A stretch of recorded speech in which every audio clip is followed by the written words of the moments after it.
The president's re-election campaign has been funneling hundreds of thousands of dollars into his private businesses.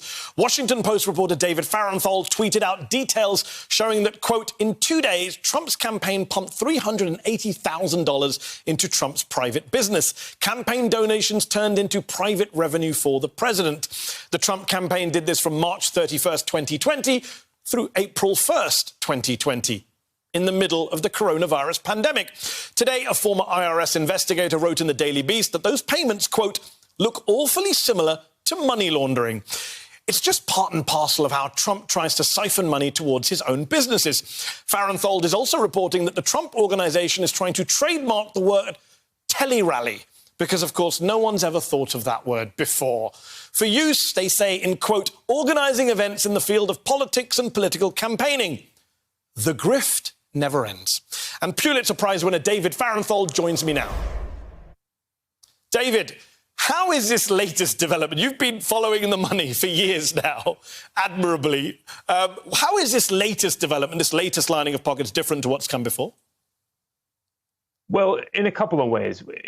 The sort of usual thing that he has been doing since he came into office, which is holding political events at his own property. So campaign donors and the U.S. taxpayer who pays for the Secret Service both put money into his pockets on those events. He uses his presidential time to basically, in a way that creates private revenue for his business from campaign donors and the taxpayers. That's always happened. It's happening more now. It's happening at a greater scale. When I've been going back the last few days trying to figure out how much these campaign committees that he controls have paid him for his events, there's so many of them, the payments run together, and I can't even tell which payments go with which event. That's how much they are.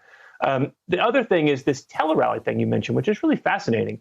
His private business, which runs hotels, office space, it's not a political business. It does a lot of business with political campaigns, but it's not in the business of politics until now.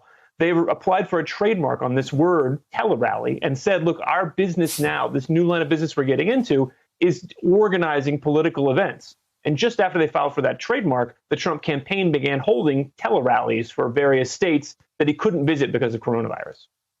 So here's a question for you. When you have all these stories about the campaign basically, funneling money into the Trump organization, into Trump's private bank accounts, how much in your investigative reporting do you come across Republicans, donors, operatives on the ground who are shocked by this, who think this is bad? Or are they all just fine with it now? They're like, yep, he's turned the Republican Party into a cash machine. That's fine. Into an ATM. That's fine. Well, when you talk to people who, so a lot of these payments to his business are for big events that are held at his properties. And the people who get to go to those events like them. They like being in Mar-a-Lago. They like being at the Trump Hotel in D.C. They feel at home there. They feel like, these are the people that think like me. But of course, they're really nice places. Why wouldn't you want to be there? The question I have, and I don't know the answer to it, I'm trying to find the answer, is if you're somebody who doesn't get to go to these events, you're just a Trump supporter, and you're bombarded with texts and emails and other things from the Trump campaign that are so desperate, saying, we need money, give $5, defeat the liberals, keep back socialism, and you find out that Pay your for my golf carts. Yeah, you find out that your money's being put in Donald Trump's pocket. I don't know how you feel about that. You were just told there's an emergency. If you don't give this money, socialists are going to, overrun the country. And yet Donald Trump has time and extra money to spend on himself. That might seem a little strange. Do we know how much money, we talk about Republicans and donors and the campaign. You also mentioned at the start, the golf trips and the taxpayer. Do we know how much money the US government, viewers of this show, the taxpayer, have paid to the Trump organization since Donald Trump took the oath of office? We don't. We've asked the Trump organization, we've asked the US government, and they have not given us numbers. What we do have is a sort of a preliminary and a piecemeal count that I've put together by sort of looking for one receipt at a time, one document at a time, using public records requests. That's a totally incomplete record. We still have a huge gaps in our data, but even that incomplete record, we found at least $970,000 worth of payments from the U.S. taxpayer to Trump's businesses. And the one thing that stands out to me, what we have found, is how at odds it is with what the Trump organization was telling us before we had this data.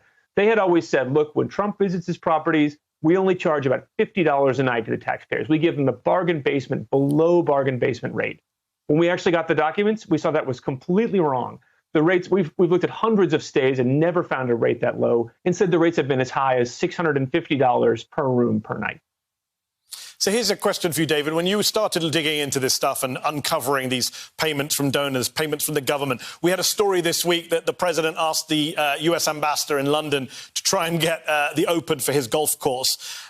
One thing you must have discovered quickly, and I wasn't aware of this until a few years ago, I'm sure many Americans still aren't aware of this, that there is no conflict of interest law that applies to the president. So no matter how many dodgy dealings you uncover, you can't say it's a conflict of interest because while that applies to any other member of the government, it doesn't apply to the president.